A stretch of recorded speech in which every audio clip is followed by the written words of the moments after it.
Hi, everyone, and welcome to a Rescripted podcast. In today's episode, we're going to be covering the quiet grief that we experience when we finally get to a stage in life where what once worked is no longer working.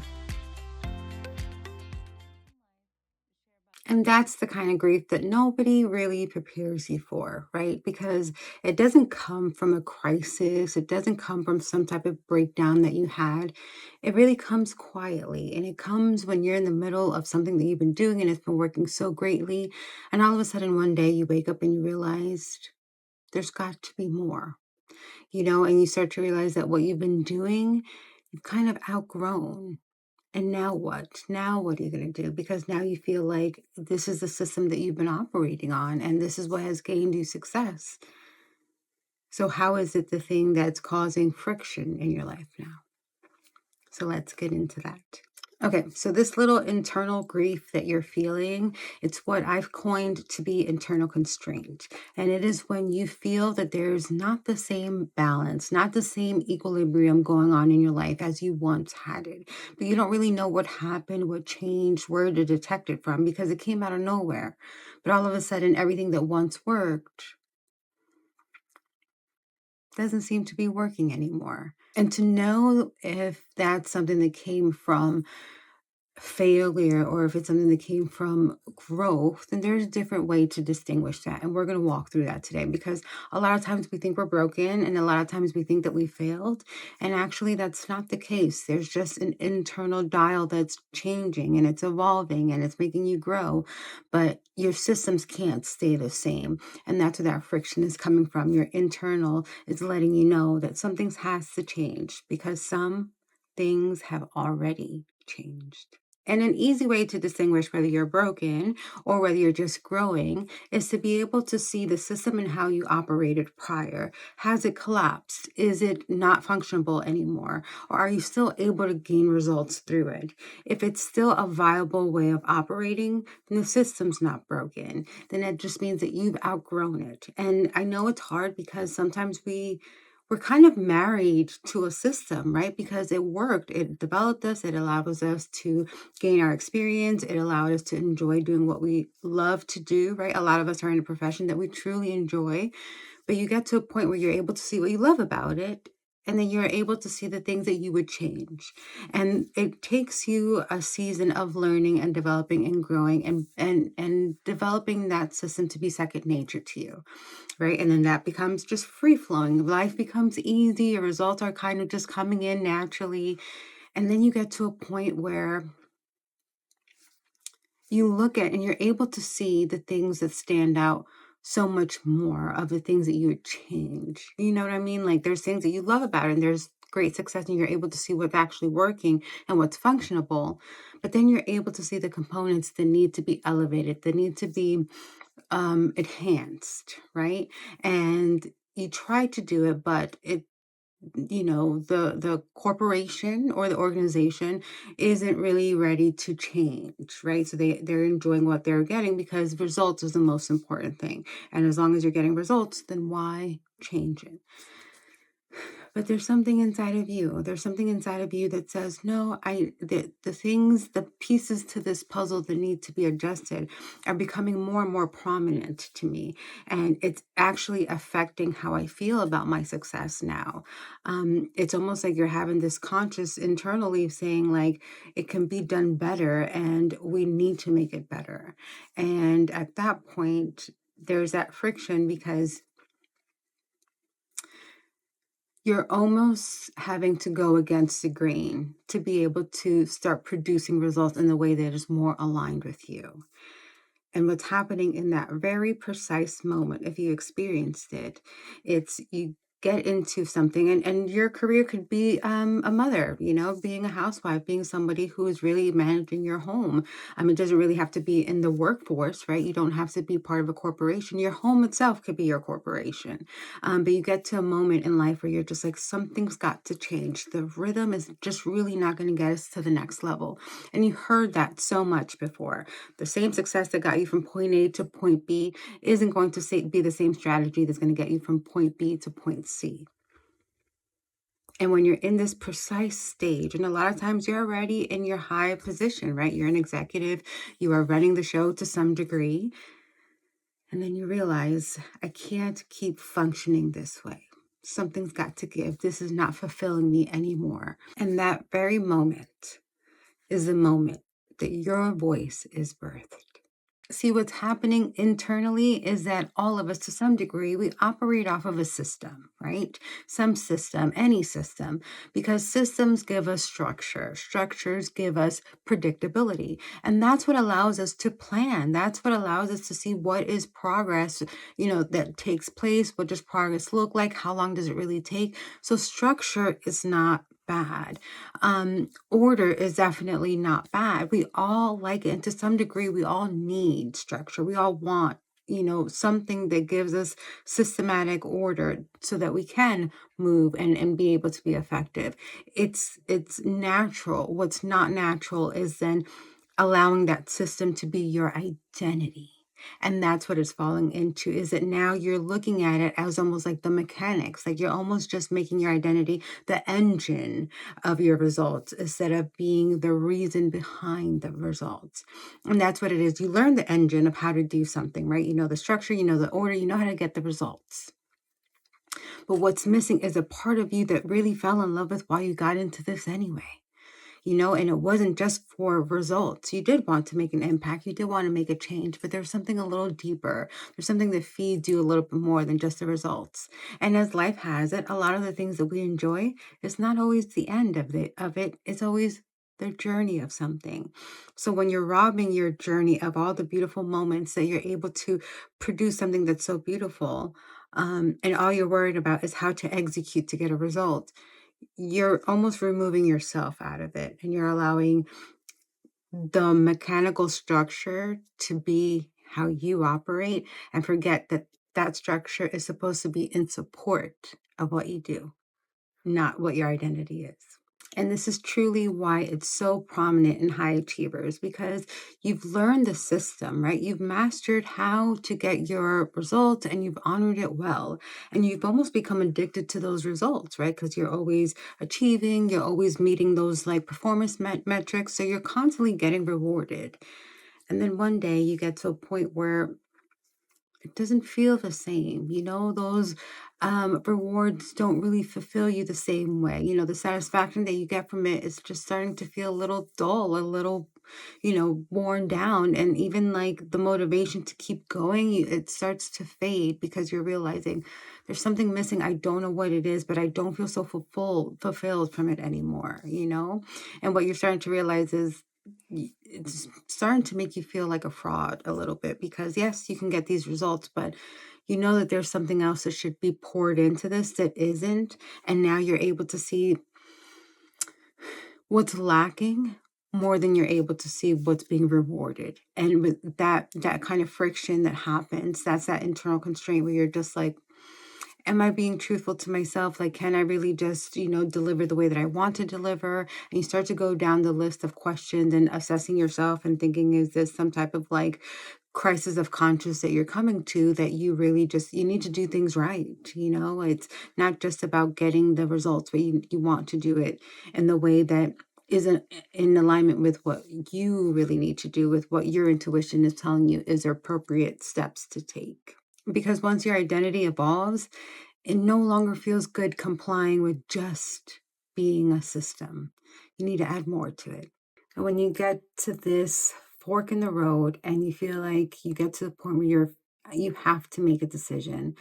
Either you remain in the old system, right? It's predictable, it's secure, but you slowly feel like you're eroding, or you take a leap of faith and you bet on yourself and you do things your way. And you don't get the full picture. So just FYI, as high achievers, we like to get the full scope, see what we're working with. But at the end of the day, the truth of the matter is your intuition is not going to give you the full scope, the full picture. What it is going to do is give you one step at a time. And that's where your faith really needs to come in, because the war that takes on after that is not externally, it's internally. And it's really based off your logic, because you've been operating off of logic for as long as you can remember, but now you have to start operating intuitively. And that's an internal shift that you have to be cognizant of, because you're going to continuously try to be logical. You're going to continuously try to make sense of things, be strategic about it. And you want to still be able to execute like you did before, right? You're bringing those old habits with you, but your intuition is saying that's not what's going to get you there. And your intuition is going to start guiding you and leading you little by little, step by step. So that's where it could be a little scary. And, because there is a level of security that you got when you did things the old way. You didn't have to be in survival mode, right? There was predictability. There was stability in that. You were even confident because you're just turning things around and getting results and getting results. So of course that would give anybody some type of confidence, right? And that could be addicting. And at the same token, not only that, but now you're getting this distinct language that is expressing you to be this expertise in what you do. And that's lovely, right? You work so hard to be able to get those type of accolades that you are an expert in your field. So to just say, I'm going to walk away from that identity is not always the easiest because you're not walking away from what you're doing. You're just shifting how you're called to do it. And that's where you have to relearn yourself, and that's where the personal development really comes in because you're starting to learn how you operate as an individual outside of the logic, outside of the training, outside of the system, outside of whatever structure has worked prior that just stopped working now. And I'm not going to lie, I'm going to be completely honest with you. Sometimes that pressure is really, really, really hard to walk away from because you kind of had it easy, right? It set everything up for it to be easy. So you almost get to this point where you start to look at yourself and you start to self blame, right? You're like, oh, I feel like I'm becoming ungrateful. I feel like, I'm being disloyal to what was loyal to me. And in actuality, it's none of that. It's none of that. You really are just evolving. And that's the steps that it takes to evolve. You don't have to um disregard what you had to go through to get to this area. You still love those stages, you still appreciate those stages, but now you have to operate different. And there's no sense of being apologetic for your growth, and sometimes what people try to do is they try to override that. They try to not listen to that internal constraint feeling. So what do? The easiest escape is to try to drown out that noise. So you push harder, right? You're just like, no, we just got to get better wins, bigger deals, right? You try to like drown that out by pushing more, doing more. And then you realize, well, maybe that's not kind of making that will quiet down or go away. So what do? You try to numb it, right? You try to get distracted. You try to get like entertainment. You try to make yourself like really busy or just really have a great blast. You're like, maybe I'm not enjoying life enough. So let me go have fun. And you try to numb that away. And then you realize it's still not going anywhere. So what's the next thing? The next thing that people say is they spiritualize it. And although it is spiritual, but they try to say that it's some sort of attack. And it's not attack, it's growth, and it's so beautiful because if you look at anything that has grown before, it does need to go through those steps of evolution, and it's not always something so negative. And I feel bad because I see people try to shame themselves for what they're going through and what they're going through is so natural. It's evolvement, it's growth, it's them really blossoming into who they are. It's them finding their own voice. And for you to feel like you have to shame that in you, it's so disheartening to me because it's like, oh, like it's such a beautiful experience that if it doesn't fit into your perfect structure, you can see it as something negative. So that's what it is. I don't want you to keep looking at it like something that you have to push through, something that you have to overcome, because as you see, like it just starts to get heavier. The more that you try to ignore it, the heavier it gets. And it can seep into your mood and it can seep into your relationships because what you'll discover is you could give all of you and still not give the best of you. And that is so important. That's why it's so important to not disregard those internal constraint feelings. It's so important to listen to them because it is your intuition talking to you. Not to say that you're broken, not to say that you're inadequate, not to say that you're not enough, not to say that you're being disloyal or anything to that degree. but your involvement needs your attention now. And you need to really honor that. Just like you honored the system that got you here and you were able to get those results. Trust me, honoring your intuition is absolutely going to give you wonderful results. I mean, who knows what you need to do better than you, better than your intuition, you know? And that's what it's now time to shift. So we can't ignore those internal constraints. They are signals intentionally to get your attention, to get you to realize that it's time to move into stewardship. Because as you see, what all this is building up to is proof.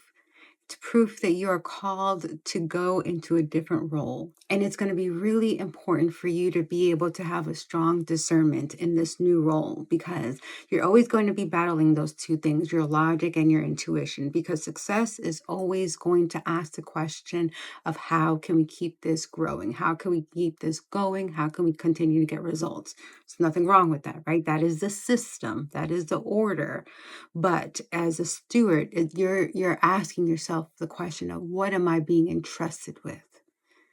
And if you don't have discernment, you don't even understand that there's a difference between those two questions. And that's why it's so important for you to pay attention to your intuition, to pay attention to those internal constraint signals, because they are guiding you into a wonderful place. Imagine the results you can get. If you can get wonderful results with just based off of logic, imagine when you're listening to your intuition. It's unthinkable. And it's going to be giving you that fruitful life, that what you really, really, really want. But do you see the difference of how do I continue to get success? How do I continue to get results? Logical thinking versus what am I entrusted with? That's stewardship. How can I care for this more? How can I truly show up the way that I'm supposed to? How do I know where the gaps are that need to be filled? That calls for a level of discernment that you haven't needed to tap into because logic was doing all the work. But now your role calls for a different version of you. And that is beautiful. And that is nothing to be ashamed about. So if this episode gave language to what you're experiencing, then I want to welcome you to your new chapter of life. And this is where you get to rescript your life and have it align with your calling. And if you haven't yet done the internal constraint quiz, it's complimentary and I will link it down below. And it does cover the 5 major areas where high achievers really struggle with internal constraint. But if you already took the test and you are ready to do the work, then I can also link down below where you could book a call with me and we could see where you currently are in this stage of your journey. And we could see what are the best next steps for you. So if you're ready to stop drowning the most important message that's being delivered to you, which is through your intuition, and you really want to make do and make right and not feel guilty about evolving, then let's join together so that we can help you evolve in a way that you could be proud of it, not try to push it away. Until next time, I'm Amy Quiles, your personal development coach. Thank you so much for hanging out with me today. And if you enjoyed this episode and feel like it was insightful, then I ask you to please rate it, like it, and subscribe. And share it with someone you feel will enjoy it. I'll be back here next week and we will continue to discuss matters regarding personal development. Take care, guys. Have a blessed week, and I'll see you next time.